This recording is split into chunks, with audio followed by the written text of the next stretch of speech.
The owners of this country are the voters of this country. You're wrong about that, my friend. Aren't the owners of this country the voters in this country who elected George Bush? No, they're not. Listen, politics, these elections are a charade. It is a charade. Oh, okay. It is, they are meant to, well, I'll tell you, listen, just listen for a minute. Learn a little something.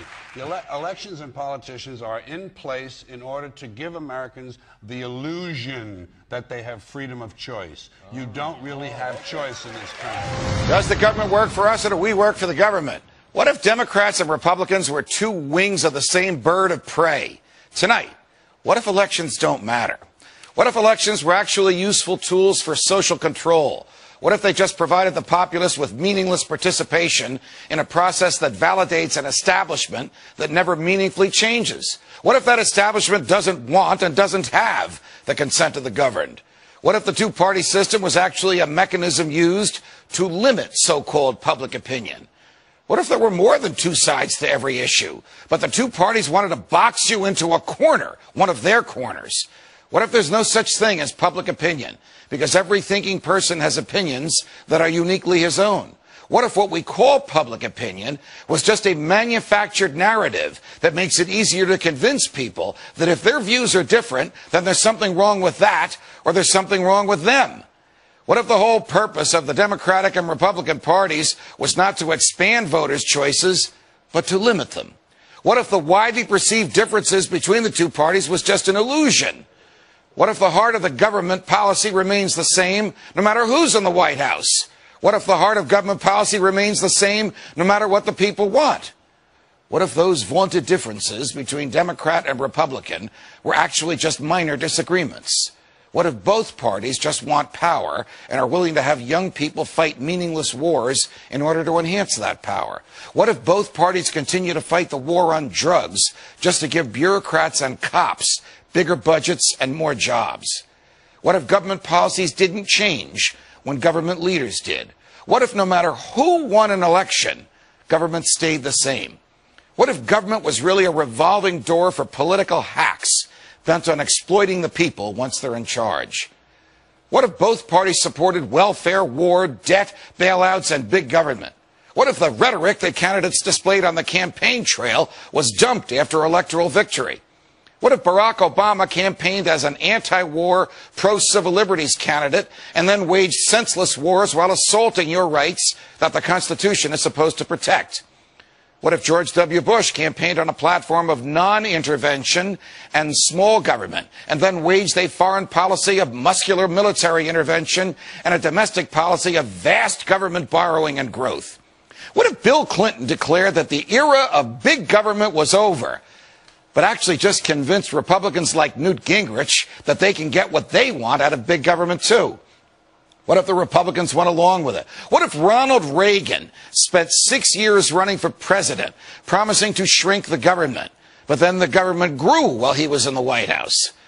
What if, notwithstanding Reagan's ideas and cheerfulness and libertarian rhetoric, there really was no Reagan revolution at all? What if all this is happening again? What if Rick Santorum is being embraced by voters who want small government, even though Senator Santorum voted for the Patriot Act, for an expansion of Medicare, and for raising the debt ceiling by trillions of dollars? What if Mitt Romney is being embraced by voters who want anyone but Barack Obama, but they don't realize that Mitt Romney might as well be Barack Obama on everything from warfare to welfare? What if Ron Paul is being ignored by the media, not because, as it claims, he's unappealing or unelectable, but because he doesn't fit into the pre-manufactured public opinion mold used by the establishment to pigeonhole the electorate and create the so-called narrative that drives media coverage of elections? What if the biggest difference between most candidates was not substance, but style? What if those stylistic differences were packaged as substantive ones to reinforce the illusion of a difference between Democrats and Republicans? What if Mitt Romney wins and ends up continuing most of the same policies that Barack Obama promoted? What if Barack Obama's policies, too, are merely extensions of those from George W. Bush? What if a government that manipulated us could be fired? What if a government that lacked the true and knowing consent of the governed could be dismissed? What if it were possible to have a real game changer? What if we need a Ron Paul to preserve and protect our freedoms from the government? What if we can make elections matter again? What if we could do something about this? Don't need a formal conspiracy when interests converge. These people went to the same universities and fraternities. They're on the same boards of directors. They're in the same country clubs. They have like interests. They don't need to call a meeting. They know what's good for them, and they're getting it. And there used to be 7 oil companies. There are now 3. It will soon be 2. The things that matter in this country have been reduced in choice. There are 2 political parties. There are a handful of insurance companies. There are about 6 or 7 information thing. But if you want a bagel, there are 23 flavors because you have the illusion. You have the illusion of choice. Right. You don't get the real important choice. There's no freedom of choice. That's a great point. It's been a long time coming. But tonight, change has come to America. I will promise you this, that if we have not gotten our troops out by the time I am president, it is the first thing I will do. I will get our troops home. We will bring an end to this war. You can take that to the bank. That's why I have a plan that will bring our combat troops home by March of 2008. That's why I put forward a bill that would begin a phased redeployment and have all our troops out by March 31st of next year. Close down Guantanamo, restore habeas corpus. I intend to close Guantanamo, and I will follow through on that. No more illegal wiretapping of American citizens. No more national security letters to spy on citizens who are not suspected of a crime. No more ignoring the law when it is inconvenient. Well, I think at this point he's perfected the art of forgetting Barack Obama the candidate.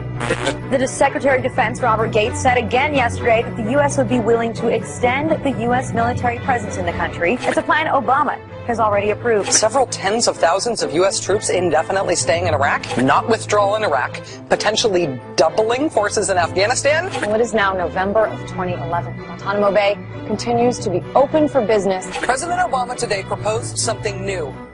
Something called prolonged detention, indefinite detention without trial. That's what this is. That's what President Obama proposed today. U.S. President Barack Obama has signed the defense bill. So the last thing the president did in 2011 was sign a bill that pretty much does away with due process. That would authorize him to use the military to arrest people in the United States, to keep them from a lawyer, to keep them from a judge, to keep them from a jury, to lock them up for as long as he wants. And he's even authorized the killing of a U.S. citizen. Tim Geithner has been picked as the next Treasury Secretary. Geithner's expected nomination was greeted with praise across Wall Street. Timothy Geithner appointed Mark Patterson, former top lobbyist for Goldman Sachs, as his chief of staff. Goldman Sachs was the largest domestic recipient of funds in this AIG counterparty arrangement. Joshua Bolton was actually the London office manager for Goldman Sachs. The chief of staff for Timothy Geithner today is someone from Goldman Sachs. Mr. Kashkari, who's handling the TARP, he was from Goldman Sachs. I mean,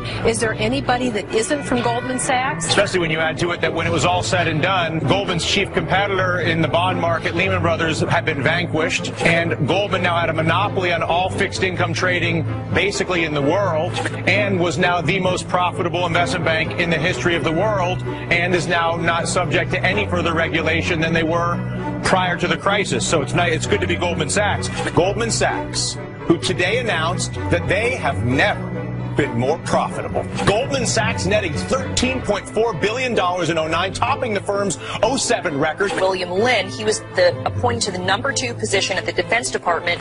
William Lynn, also a former top lobbyist for Raytheon, one of the 5 largest defense contractors.